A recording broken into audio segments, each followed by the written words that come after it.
নমস্কাৰ divine untold ষ্টৰীৰ আন এটি খণ্ডলৈ আপোনালোক সকলোকে স্বাগতম জনাইছো। আজি আমি উপস্থিত আছো কাহিলীপাৰাৰ পাৱাৰ হাউছৰ এটি অতি প্ৰাচীন মন্দিৰ যাৰ নাম হৈছে শ্ৰী শ্ৰী ৩৩ কোটি দেৱ মন্দিৰ। আহক এতিয়া আমি এই মন্দিৰটোৰ ভিতৰলৈকে যাওঁ আৰু এই মন্দিৰটোত কোন দেৱ দেৱীক পূজা অৰ্চনা কৰা হয় তাকে দেখুৱাবলৈ আপোনালোকক চেষ্টা কৰোঁ। লগতে এই মন্দিৰটো ক'ত স্থাপিত হৈ আছে আৰু ইয়াৰ উৎপত্তি কেনেদৰে হৈছে সেই বিষয়ে আমি আপোনালোকক এই ভিডিঅ'টোৰ জৰিয়তে সবিশেষ জনাম। গতিকে ভিডিঅ'টো অকণো স্কিপ নকৰাকৈ সম্পূৰ্ণৰূপে চাব। এই মন্দিৰটোত বিভিন্ন ধৰণৰ দেৱ দেৱীৰ মূৰ্তি আছে আৰু এতিয়া আপোনালোকে তাৰে এটা সৰু চিনেমেটিক ভিডিঅ' চাই লওক।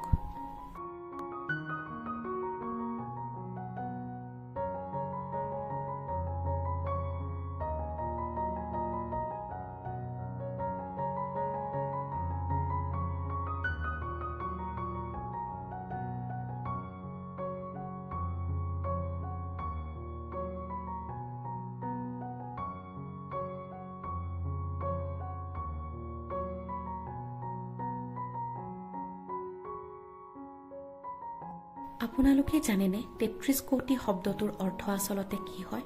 বহুত মানুহে ভাবে যে ৩৩ কোটি মানে হৈছে ৩৩ কোটি ভগৱান, অৰ্থাৎ ৩৩ কৰোৰ ভগৱান। আচলতে সেইটো নহয়।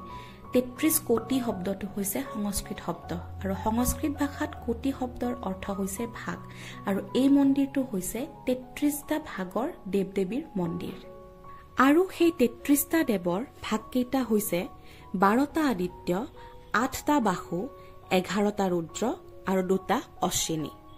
আৰু সেই ৩৩টা ভাগৰ প্ৰথম ভাগটো হৈছে ১২টা আদিত্য, যাৰ নামসমূহ হ'ল বিবস্বান, আৰ্যমন, ত্বষ্ট্ৰ, সবিতা, ভগ, ধাত্ৰী, মিত্ৰ, বৰুণ, অংশ, পুষণ, ইন্দ্ৰ আৰু বিষ্ণু। তাৰে ভিতৰত ৮টা বাসুৰ নাম হ'ল অগ্নি, নক্ষত্ৰ, বৰুণ, দোষ, বায়ু, প্ৰত্যুষ, পৃথিৱী, সোম। আৰু ১১টা ৰুদ্ৰৰ নাম হ'ল কপালী, পিংগল, ভীম, বিৰূপাক্ষ, বিলোহিত, শাস্তা, অজপাত, অপিৰ্বুদ্ধ, শম্ভু, চণ্ড আৰু ভৱ। আৰু শেষত ২টা অশ্বিনীৰ নাম হ'ল নাসত্য আৰু দস্ত্ৰ।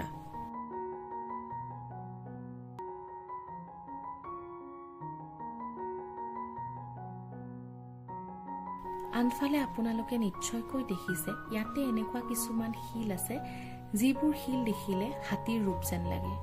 আপোনালোকে নাভাবিব যে এই শিলবোৰ বা এই মন্দিৰটোত থকা শিলবোৰ মানুহে বনাইছে।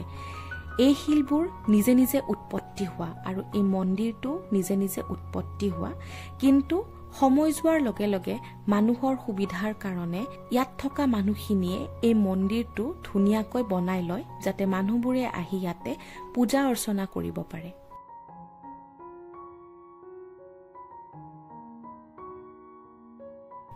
আজি এই মন্দিৰটোত আহিবলৈ পাই নিজকে বহুত সৌভাগ্য যেন অনুভৱ হৈছে। আপোনালোকেও এই মন্দিৰটোলৈকে আহক আৰু মন্দিৰটোলৈ আহি ৩৩টা দেৱ দেৱীৰ আশীৰ্বাদ গ্ৰহণ কৰক। আজি আমি যিখিনি সময়ত মন্দিৰলৈ গৈছিলো সেই সময়খিনিত মানুহৰ সমাগম বৰ বিশেষ নাছিল, কিন্তু এনেহলে এই মন্দিৰটো মানুহেৰে ভৰি থাকে আৰু মানুহ নথকাৰ কাৰণে আজি আমি এই ভিডিঅ'টো অতি সুন্দৰভাৱে কৰিব পাৰিছিলো, যাৰ কাৰণে তাক আমি বৰ ধুনীয়াকৈ আপোনালোকৰ সন্মুখত উপস্থাপন কৰিব পাৰিছো।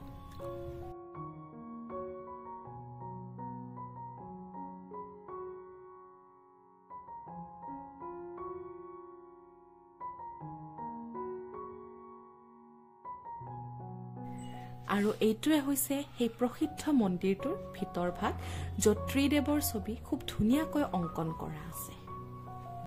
আৰু লগতে ইয়াতে ৩৩টা ভাগৰ দেৱ দেৱীৰ মূৰ্তিও বহুত ধুনীয়াকৈ স্থাপন কৰা আছে।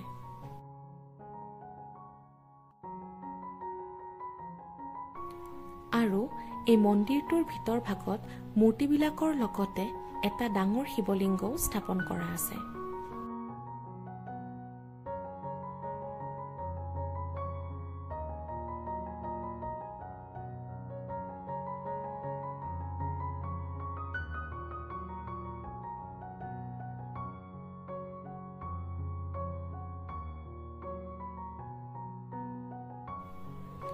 সঁচাকৈয়ে মন্দিৰ পৰিষদে এই মন্দিৰটো খুব ধুনীয়াকৈ সজাই পৰাই ৰাখিছে আৰু ভক্তপ্ৰাণ ৰাইজ ইয়াৰ ওচৰৰ পাজৰৰ আয়তীসকলেও এই মন্দিৰটোত প্ৰতিদিনেই পূজা অৰ্চনা কৰাৰ লগতে নাম প্ৰসংগও কৰে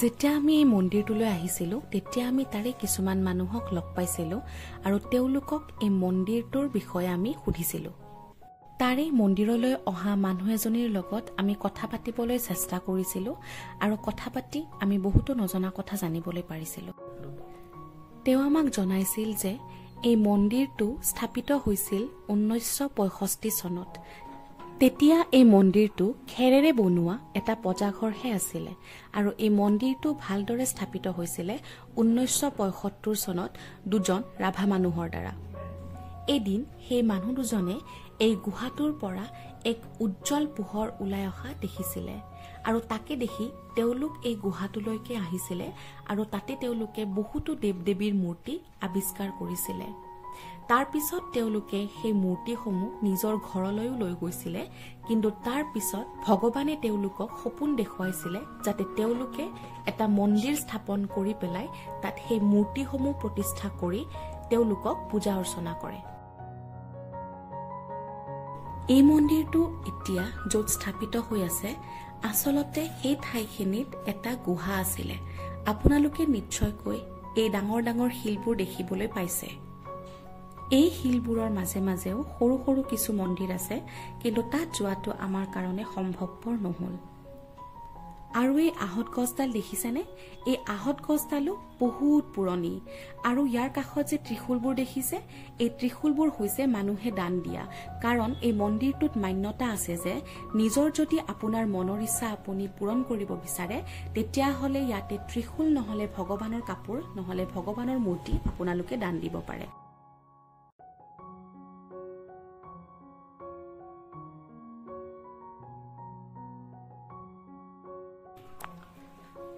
আপোনালোকে এই মন্দিৰটোত আহিবলৈ হলে আহিব লাগিব কাহিলিপাৰা পাৱাৰ হাউছলৈ আৰু পাৱাৰ হাউছৰ ওচৰতে এই মন্দিৰটো স্থাপিত মৰমৰ ভক্তপ্ৰাণ ৰাইজ আপোনালোকে যদি এই ভিডিঅ'টো চাই ভাল পাইছে তেতিয়া হলে লাইক শেয়াৰ আৰু সাবস্ক্ৰাইব কৰি আমাক আশীৰ্বাদ কৰিবলৈ নাপাহৰিব নমস্কাৰ